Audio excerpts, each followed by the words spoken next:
Good morning, Wednesday morning. Napakalamig po ng Baguio City. Pero mamayang tanghali medyo mainit na po. Kaya magandang umaga ang inyong lingkod po, Erlinda Irardo. Hey, good day po sa inyo lahat.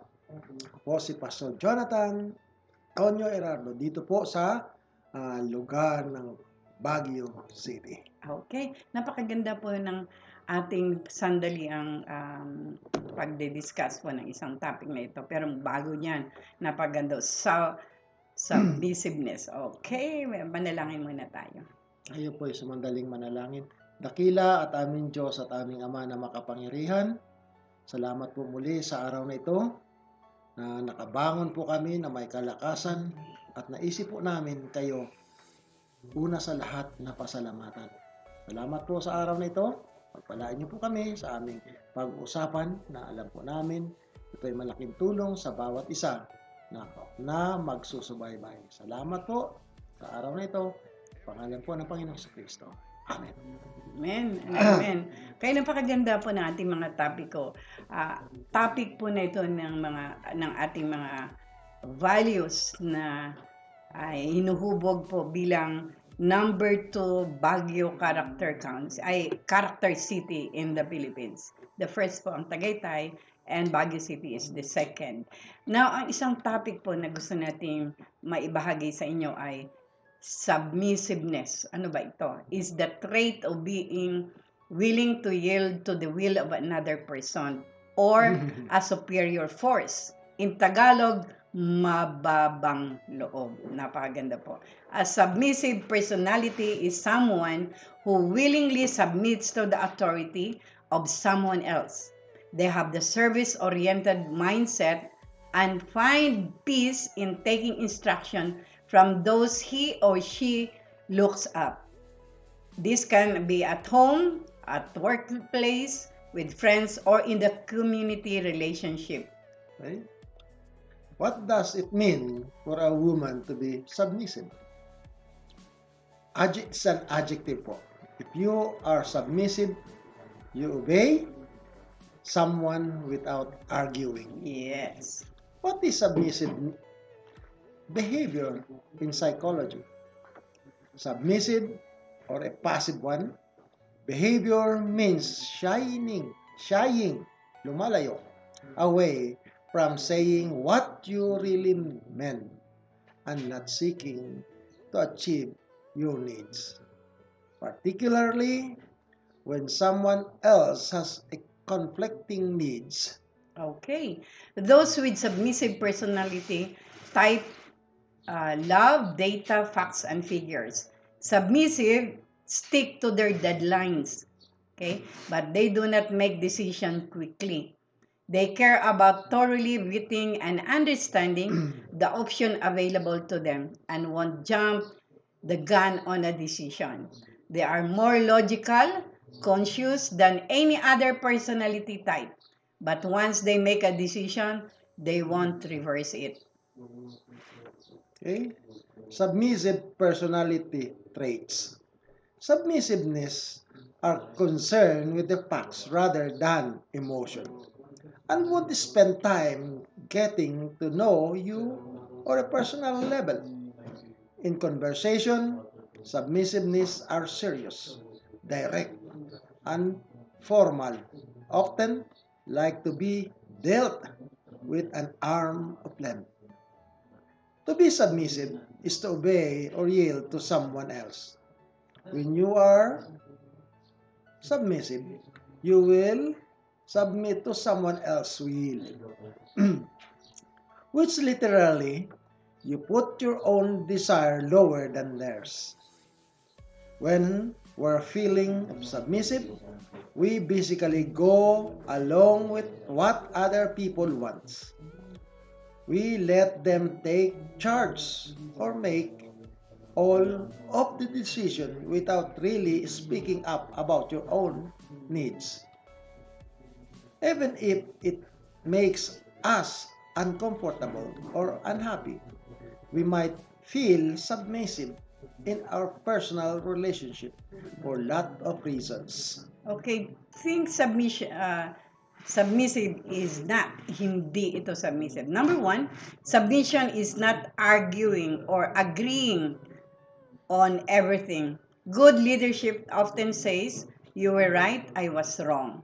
Submission is not agreeing on everything. Number two, submission does not mean leaving your brain at the altar.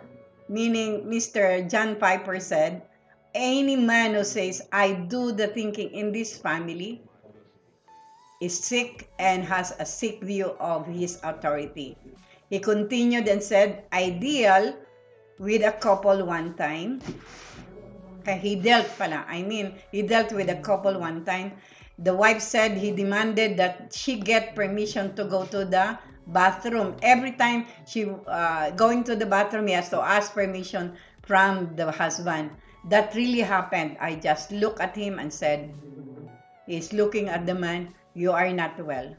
You have an unbelievable, distorted view of his fellow heirs of the grace of life. You don't understand the Bible, he said to the man.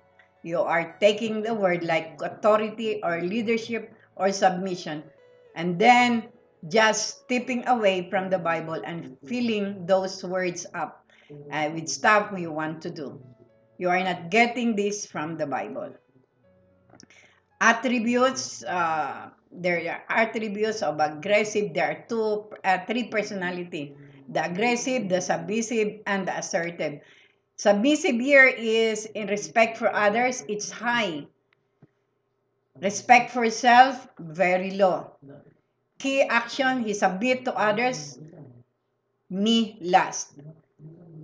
Visible weaknesses, downplay strength, always concede to the key action.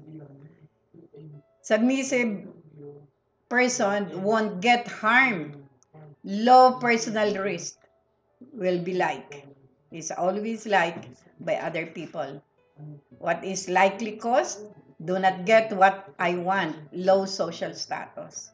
Medyo mababa siya, pero people take advantage. Iyon yung disadvantage sa very submissive person.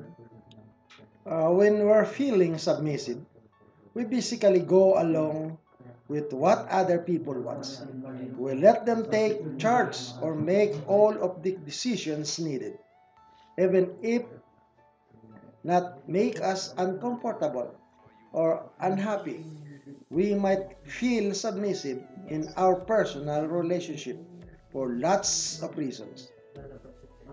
What does submissive means biblically?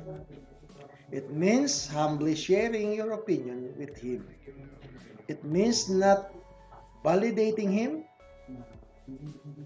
especially in front of others. It means trusting His decision as a leader while feeling empowered to give your own point of view.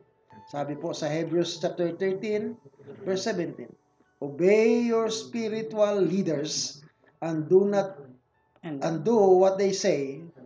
Their works is to watch over your soul, and they are accountable to God. Give them the reason to do this with joy and not with sorrow. That would certainly not be for your benefit. Okay, gusto natin, we would like to reiterate the Hebrews 13:17.